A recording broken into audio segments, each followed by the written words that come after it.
Recording is active. Woohoo! Win number one. All right. Let's go ahead and get started.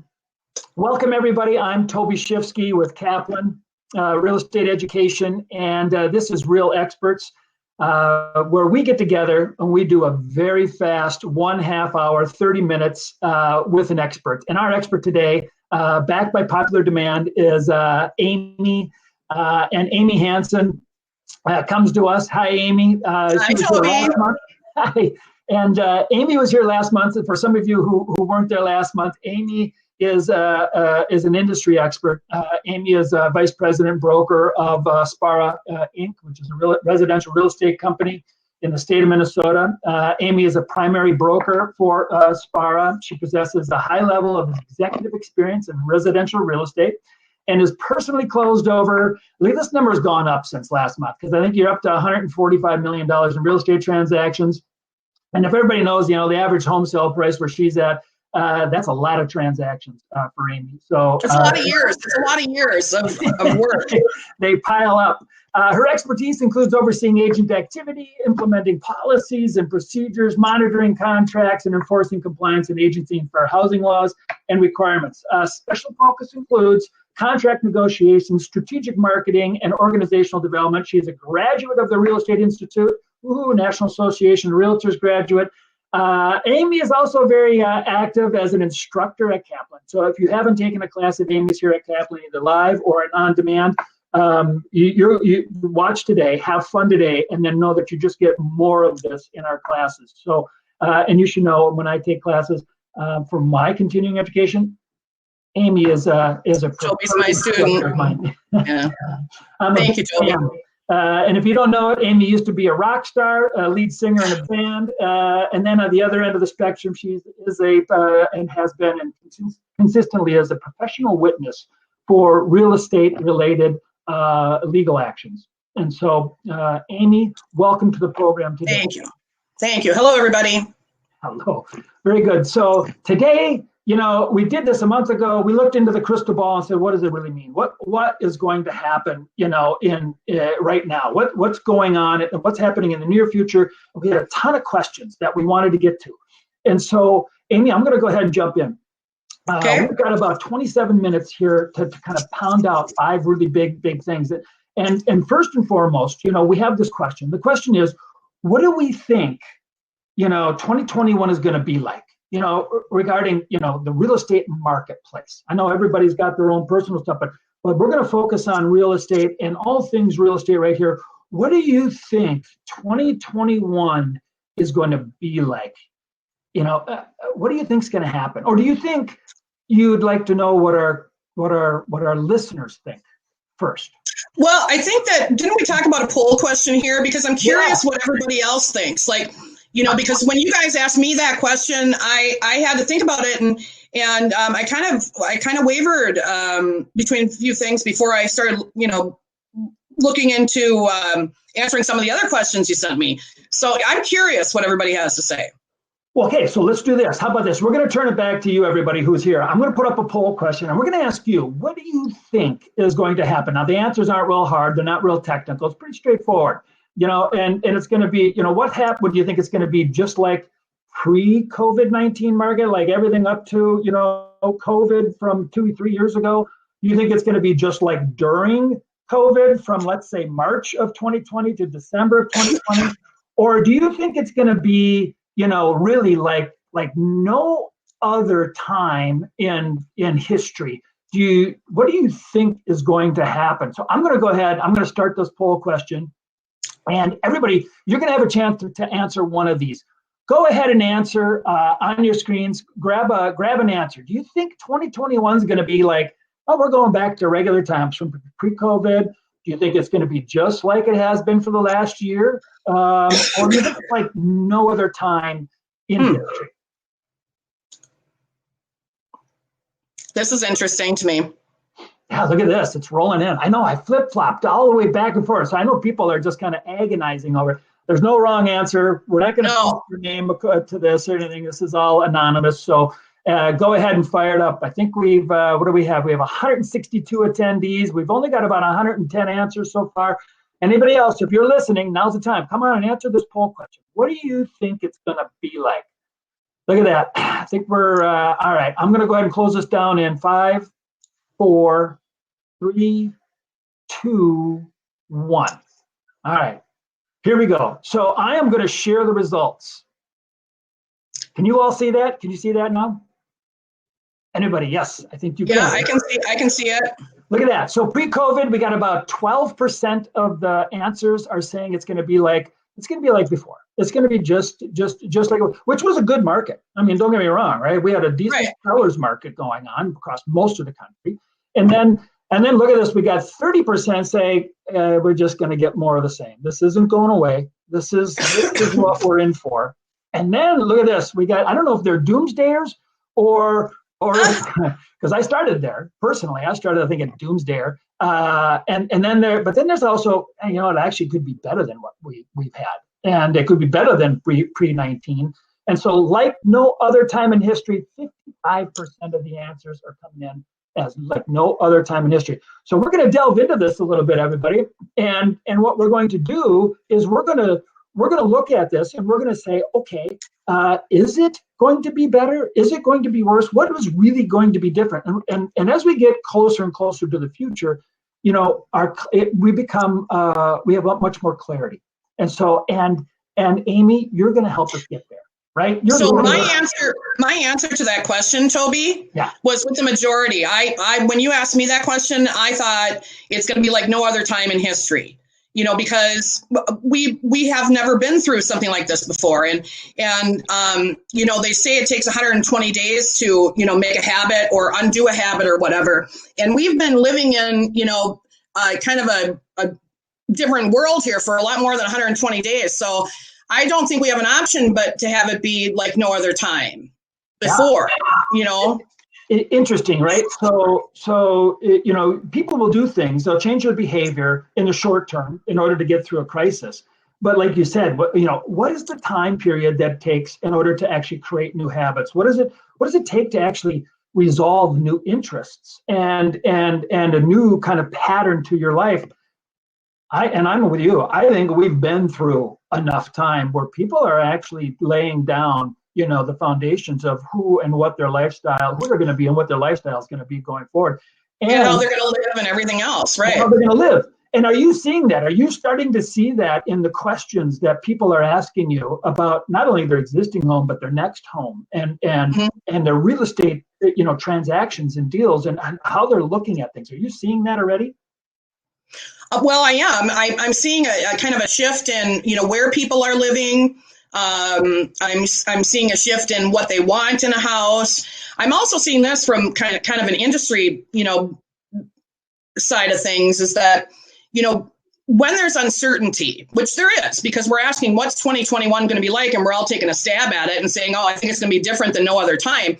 But with uncertainty, at least for me, and, you know, nearly 30 years in this business, you know, you get a sense of being overwhelmed, you know. So I think that, you know, from an agent perspective and industry perspective, you know, we're going to have to be really kind of keyed in on like our time management and things like that, so we don't have burnout. Wow. I love the way you turn this right back to the agent, where, okay, because this is what the people used to always tell me about coming into the real estate industry. Oh, such an incredible thing. You know, you get to work your own hours. You get to call all the shots. And I'm like, you get to work everyone else's hours. Is what you get to work. You work everybody else's hours. You go where they need to go. And so I think what I just heard you say is the change, you know, in people's habits and people's wants, people buying, is really going to impact the way we have to operate, right, as agents. And so, and you're saying overwhelmed. What do you mean by stretched or overwhelmed? How? Well, for example, you know, we have such a huge lack of inventory, right? And so, you know, what I find myself doing now is, you know, doing the one show at a time. So when something new comes on the market, I'm driving halfway across town to show them the one new house that came on the market. You know, because. Are you speeding or are you driving? Am I what? Are you speeding or are you driving across town? Because it goes fast. Yeah. I'd like to be able to blink my eyes and just appear there. But, you know, with that, you know, again, when I talk about burnout and being overwhelmed is that your time, you know, the time that you're committing to just one buyer is tripling, maybe even more. I mean, it's just every day. There's one house to show, and then you got to drive, and then you got 5 buyers that are doing that. So I mean, it's like I just find myself working constantly, and quickly, and the pace is rapid. So Yeah. I hear you about burnout. I mean, I just sold a home myself, and I can tell you, it was as fast and hard and competing, and if you were not sharp and you were not on it, you weren't in the game. Right. And so I hear you. So that's a really interesting point. Probably a whole nother episode here. So Right. being careful not to burn out. Let me ask a question. As we get into this, what kind of, because we're talking about behavior, what kind of significant buyer and seller patterns are you seeing developing right now in the marketplace, and do you think are going to play out through the year? What do you think is going to happen? Well, I'm seeing this myself. I'd be curious about what the other people are kind of noticing too. But I was reading the January report for NAR from their head analysis guy there, and they were talking about the shift to the suburbs. Because it's more affordable, there's more space, so on and so forth. And I'm actually seeing that too. And I'm having a hard time with some of the downtown condos selling them. I think the market's been affected a little bit there. And again, we're in Minnesota. I'm coming to you from St. Paul, and we're in the Twin Cities, Minneapolis, St. Paul. And I'm just seeing more and more people shifting to, a little bit further out because they don't have to drive into the cities anymore and so on. Yeah, so, and we're hearing that. I know we touched on this in our last webinar, and we're seeing it more. I'm seeing it more and more mainstream articles of people, and behaviors and where they're buying and why they're doing it. Maybe we can talk about that. But how about this? How about we poll our listeners and let's find out what they're finding in their areas. All right. Right. So I've got a poll question. Everybody, you get to play along here, really interested in what's happening in your area, because sometimes, you get news media that will grab onto the hot, sexy topic. And I really, really want to know, what's happening in your area. Is it happening? Is it not happening? What's going on? So I'm going to go ahead and pull up this next, poll question. And I'm going to go poll question number 2. And here we go. I am seeing a noticeable increase in people's desire to move to, and then you can answer which one you think it is. In fact, you can answer, go ahead and answer. Wow. Which one do you think it is? Look at this, they're all playing along. They're rolling in. We're up to 70 responses already. Everybody, keep it rolling. We're at 164 attendees. If you have a chance, look at this. We're well over 100 responses. Okay, and so we go, number 1 is downtown metro areas. I'm not saying this is the number 1 answer. It's the first response available. Suburbs, satellite cities. So just so we're clear on satellite cities, and you can change your vote here. Satellite cities are like, outer ring, you might call them. They're close to an urban area, but you got to drive to them a little bit. So satellite cities are like that outer ring around big metro. Yeah, not the immediate suburbs, connected to the cities. Just the outer. And then rural, I mean, we're talking rural. You get on a highway, you're out in the country, it's got its own little community, so that's when we're talking rural, farm country, highlands, lowlands, that kind of a thing. All right, so it's kind of leveled out a little bit. Look at this. And then finally, notable vacation destination areas. Look at that. That is really interesting. I know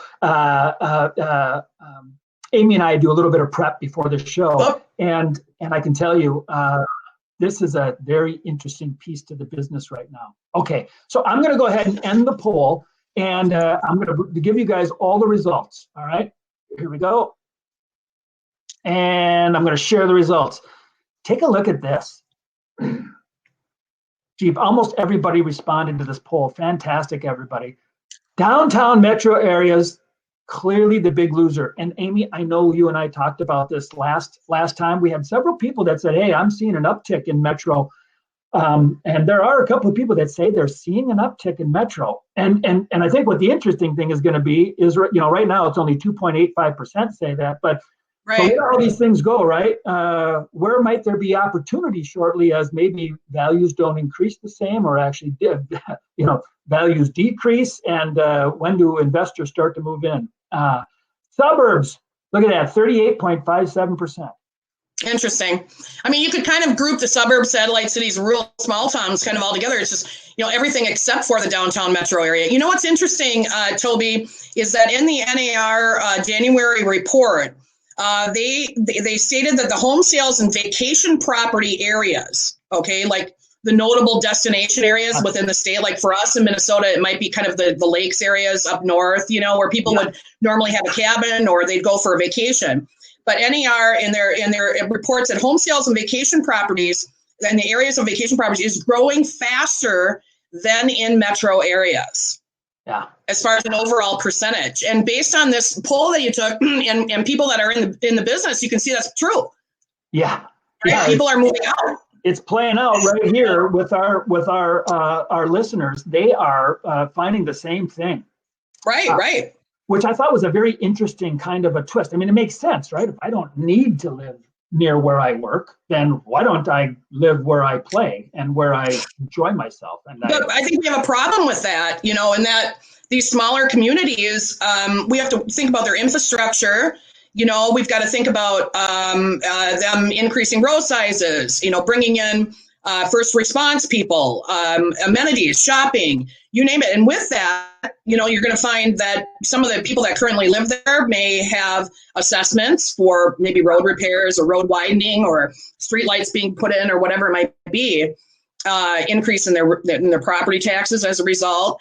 And, like who's going to pay that when you're negotiating these things out? In the past, we always said, well, the sellers shall pay the outstanding assessments on the property because it's assumed that they got the benefit of it. Yeah. Right.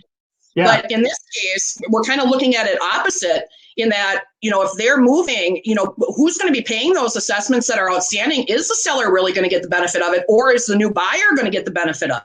Right. So maybe we'll have kind of a shift in who's going to be paying those assessments that are in place. So as these communities that are generally, transient communities where you have tourists and visitors come in, now you're going to have families with kids, with everything, and schools, and like you said, first responders, and all that infrastructure that if it isn't there to hold it is going to need to be built in order to support that. Right. Who pays for that? Ultimately, who's going to pay for that? Right. The new buyers. Very interesting. Very interesting. So vacation, I think the big surprise here was these vacation properties for me. I think metro, we have kind of all felt that, moving to the outer, away from it, suburbs, outer rings, rural even plays a part in that thing, and then vacation destination properties. It also makes me think about relationships. If I work in the suburbs, or I work in metro, this gets back to this taxing part, this stretching, this overwhelmed as an agent. Are you driving all the way out to the countryside to show these properties? Are you going to those satellite cities? Right, and I guess that's where I come to. It's really time right now to kind of foster your relationships with other agents. Either outstate agents, in your same state that are further out, or out of state agents for a referral network. Like get in touch with some of these people where you're seeing the trend moving to some of those agents, create a relationship with them so that you have someone that you can refer your clients to that, you trust or that you've interviewed or whatever. And somebody that will pay you a decent referral fee. I just did it. We have a small satellite city, 40 minutes away, right? Yep. And I had a family member who wants to move there. And I'm like, I can't do that. I can't be running back and forth. I need to have somebody. I had nobody in this little small town, little river town. So we have to foster those relationships big time with other agents. Yeah, I totally agree with you. And you may want to reach out to vacation areas, right? And sometimes that's hard. Sometimes those are sort of closed communities. So they are. But if you're in one of those vacation places, boy, maybe you got to open yourself up. I'd be reaching back into those urban centers, right? And saying, listen, send me your people. And joining their MLS system so you can advertise your properties up there. Yeah, good people that are in the cities, because traditionally there's been we're not joining the big MLS systems, at least my experience here in Minnesota, with the kind of the smaller communities, they kind of keep to themselves, but you're doing a disservice to your sellers by not joining the party down here in the cities because we've got buyers that are moving out. Got it. Yeah. I'm going to shift gears real quick. We're hitting fast. We're hitting hard. What about Renters. Renters? Yeah, this is Yeah. this is the other part, right? The big sneaky, ugly, part about these rents not being paid, landlords not getting funds and money, and then COVID, relief being extended. We're coming up on a deadline, January 31st, right? The eviction protections go away now. New administration coming in, full, already put out a plan 5 days ago to say, listen, we're going to extend through September 30th of 2021 these protections. But what does that mean? And because I think there's a lot of protections in there for renters. They have some guidelines they got to hit. But what's happening to landlords? Well, I believe that the new administration has something in place for relief for the landlords, but I think the bigger problem here, Toby, at least from my kind of real estate thinking of it, is property managers and the duties that they're taking on now. I was just talking to a property manager the other day that stopped into my office just to chat, and he said he is just spending massive amounts of time researching programs that are out there for people to be able to, make their rent, because he owes that fiduciary duty to his landlord, who is his client. And this guy manages a lot of doors, man. And so he's like, I'm spending so much time finding resources for these people to pay their rent so that my landlord doesn't go broke. Wow. That's a different. And that's new work for him. He's never spent time doing that before. But if he doesn't do it, the landlord's going to suffer, and also he's going to suffer. Yeah, there goes his income stream, right? Right. So his shift has been totally different than it ever was before. I did see that in that Biden plan, it looks like it's $30 billion towards, tenant help for them to pay, either rent or utilities, but not sure how that all shakes out. I personally also know landlords who are some of them in significant bind. They're in significant. It's terrible for them.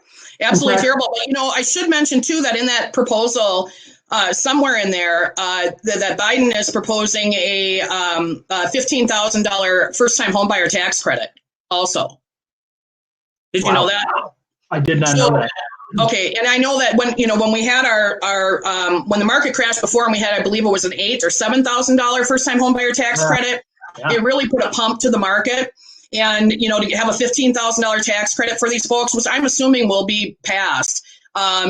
Agents are going to see an increase in these first-time home buyers coming out of the woodwork to take advantage of that, because I've been through it before. It happened, and it's going to happen again. So, well, I know we want to talk a little bit about that marketplace and the listing shortage in most areas right now, and what is that going to do to a listing shortage, or is it actually going to help the situation? I know we're going to talk about it a little bit, but I got a question for everybody here, for our listeners. And it really comes down to these landlords, these investors who have been buying real estate. I mean, estimates are as much as 25% of our marketplace is investor purchases. And when the investors leave the marketplace, what happens? And I do know we're seeing people buying on speculation again because of these home values going up. What are we? I mean, how much are they going up? I mean, we're seeing what, 7, 8, 9% increase year over year. Well, yeah, and in 2020, they estimated that it was a 7.8% increase in property values, and they're expecting in 2021 that'll be a 5.7% increase. These are just the estimates from NAR. And so we're seeing these price increases, but landlords, right, are under this rent pressure, and they're not able to bring in rent.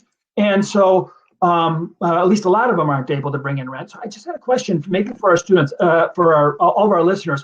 I'm going to go ahead and post a poll question. It really is, what are investors doing in your area? Because I think when investors pull out of the marketplace, we all want to be aware of that, of when that starts to happen. And maybe it's already happening and it's just not being fully reported on. So let's ask us, and we'll share the response. So everybody, I'm going to go ahead and put up the next poll question. And the next poll question is really pretty straightforward. And it says, poll question number 3 here it comes. Investors who generally hold properties in your area they're buying more rental properties. This is a bonanza. Home values are going up. It's going like crazy. How many of them are holding steady?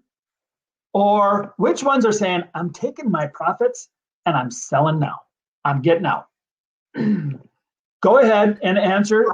Have an answer. Look at they're clicking in. We're up to 70 responses. Keep it rolling. Keep it rolling. Everybody play along. Investors who generally hold properties in your area, are they more likely to buy? They're buying rentals. They're calling me saying, "Hey, I need it." Are they holding steady? Are they like, "Listen, we're just going to weather the storm. We're doing okay. We're going to make it." Or are they some of the, because I'm really interested in some of the institutional sellers, if they're just dropping piles. Well, the big groups that were coming in and buying all these houses sight unseen, I'm seeing a lot less of that. Yeah, very few. I think they're nervous, about not being able to get rent. Yeah, right on. All right, so I'm going to go ahead and end this poll, and it's interesting. So here we go. Let's end the poll. And I'm going to share the results. Everybody, take a look at this. So we had about 100 people respond, and here's what we got.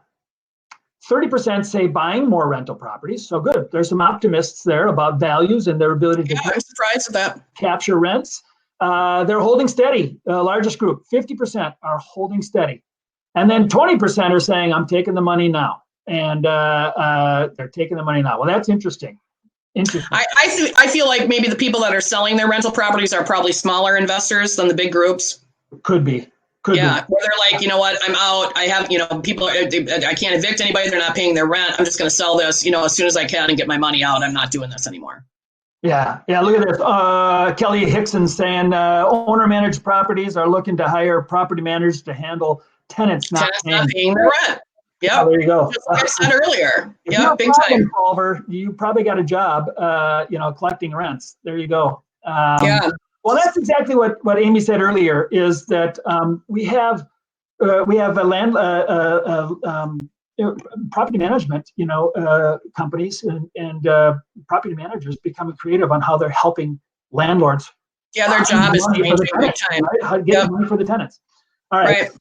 Let's move into just a couple more. I know we're going to run out of time, but I do want to talk a little bit about.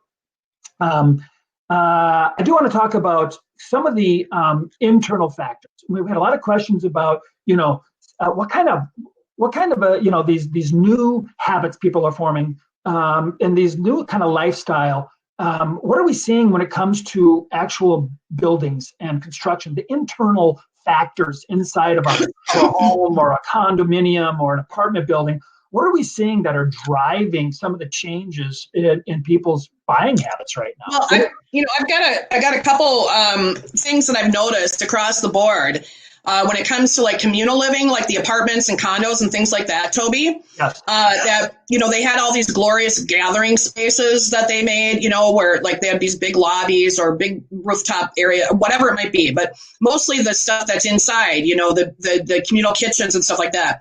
And a lot of these condominium buildings and apartment owners, landlords, whatever it might be, they're converting those spaces where it used to be like hang out and get together with everybody. They're converting those now to like co-work spaces, so that you can have like come down, and have a workstation that's, distanced and, so that you can get out of your house and actually go to the communal area and like be a co-work space, right?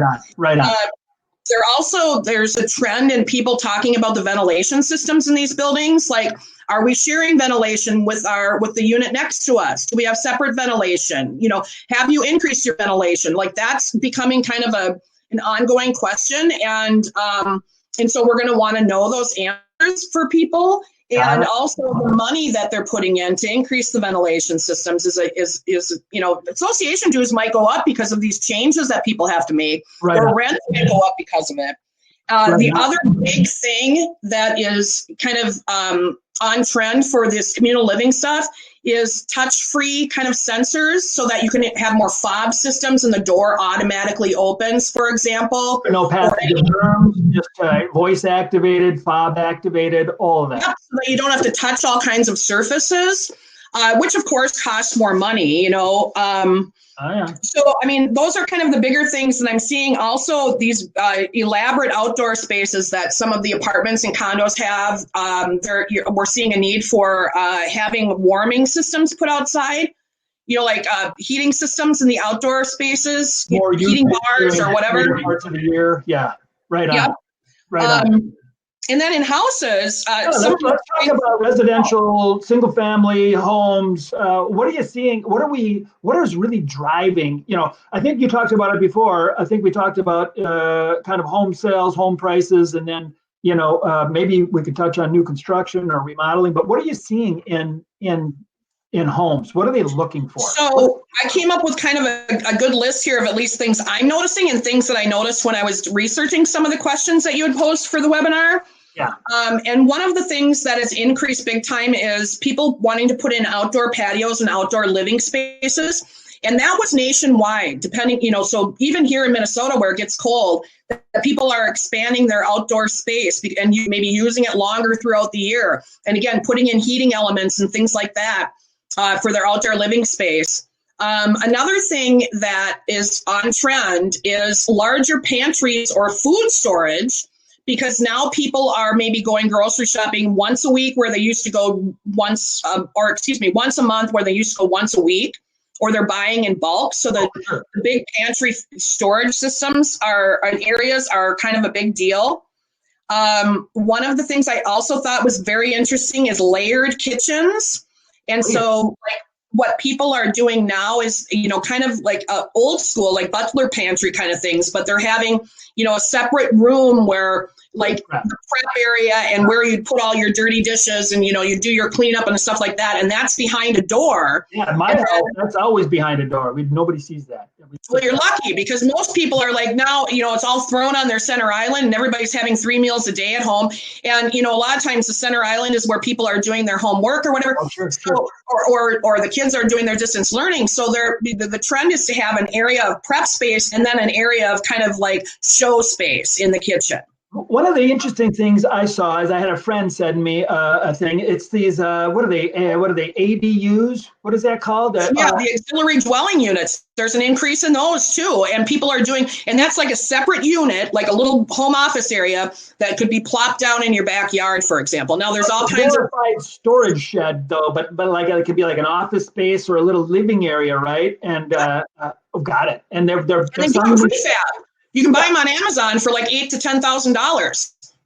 Now that's tricky. There's zoning, there's ordinances, all that kind of stuff comes into play. So if anybody's, but what about for the value of the home? Is that increasing the value of the home, or is it not increasing the value of the home? How's that play out right now?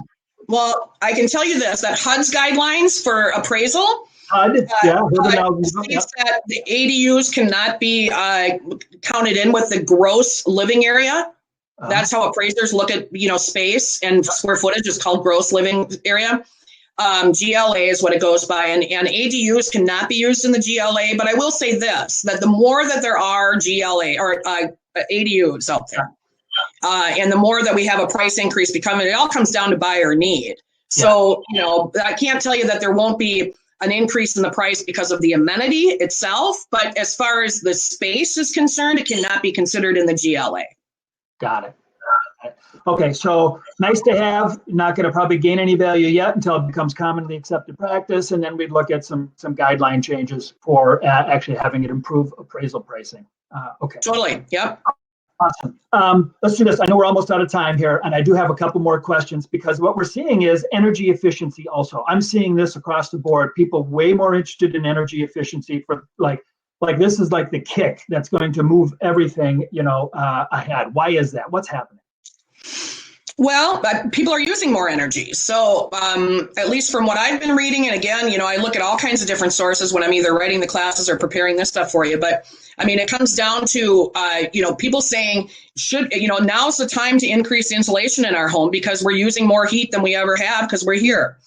Now is the time to get automation where I can click sleep on my phone and all the lights turn off and the heat goes down.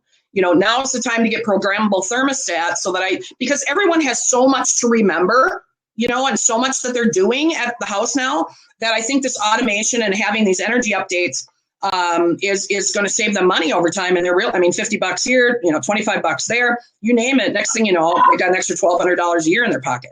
Well, and this money savings, I have an interesting kind of question because we talked a little bit about money savings and energy efficiency savings. And I saw more and more reports about people actually saving more money during COVID than they normally have. And a certain part of our population, unemployed, totally get that. But separate if you're still employed, people are saving more than ever before. And it's because of lack of options and places to spend your money. They're also shopping more at home. But I had a question. I got a question for our participants here, because you and I had a little debate about food. Food costs, right? You're talking about buying in bulk because you don't want to go to the store very often. So, and generally, when you learn to buy in bulk, you can learn to buy relatively efficiently. And there's some cost savings and money savings, and cooking and meal prep at home and restaurants closed. I just wanted to ask a question of our listeners. What's happening in your home when it comes to food costs, just as an indication of where savings would be. I mean, we eat food every day, and some of us are not going out. I got a family of 5, and my food costs have changed significantly. And so I do want to ask a quick poll question for everybody here, because it's cost of living, and that money's going to go somewhere. And where's it going to go? Is it going to go into energy efficiencies in the home for even more cost savings? Is it going to go into secondary spending? Here's the poll. In regards to monthly food costs, for you, everybody, if you'd like to play along, way more than we did before COVID is what we're spending on food. Look at the first answer out the door, way more, like bam, somebody's right on it, smashing the button. A little bit more than before COVID, about the same, and this is food costs overall. So this is groceries, and this is going out to eat, which is some would consider entertainment, but let's just put it into, what's it costing right now? Look at this. This is going to be a pretty balanced kind of approach. We got just about 6 people responded. Food, I spend way more, spend a little more, less.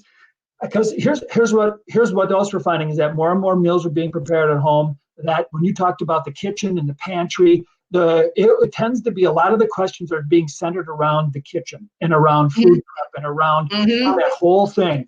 And so it's very interesting. Where are they going to spend the money then? If they're not going out, are they going to spend it in those amenities? Are they going to build that butler pantry? Are they going to modify a room? So, no, and I guess it all depends too. I'm just curious where people are on this, but it all depends on how big your family is. True. Because end this poll. Yeah, end the poll because and it's pretty much the same. But here's the thing, Toby, for me, because I'm just a single gal living in the city. Yeah. I have spent a lot less because I go out a lot. I mean, I don't have a family sit down dinner every night. I mean, when I go out, I'm used to spending $14 for a glass of wine, and now I just buy the whole damn bottle and drink it at home. So when you think about that, or just going out and getting a meal in a restaurant versus me, making it at home and maybe sharing it with some friends or something. I'm spending a lot less on food and drink. All right, that's awesome, and we'll talk about your drinking later. But the next question, and really our last question, and then we're going to wrap this up, is home pricing. All right, I think we believe that there's a shortage of homes. In fact, there's more homes being sold this year expected to than last year. Anything you want to share about expected home sales? I think we're expecting up. NAR is expecting that the home sales will rise throughout the country will rise by about 10% in 2021. Got it. Not the pricing, but the home sales, units sold. And new construction? They thought that would rise. The units sold would rise by, which is it's astounding, 23%. 23% new construction. If you're not tied into new construction somewhere, you should be. At least even on a referral basis, new construction is going to boom. That's reconstruction, new construction, any type of residential construction.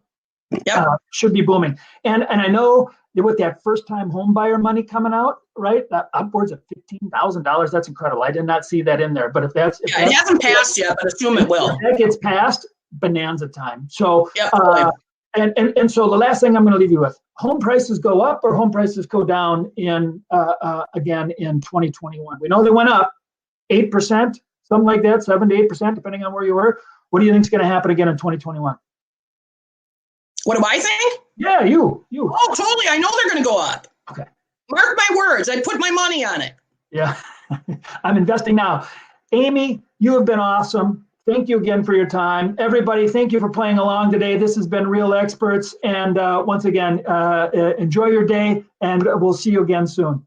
Manage your time, guys. Manage your times to keep your peace and happiness. Thank you, Toby. Thank you. Bye, everybody.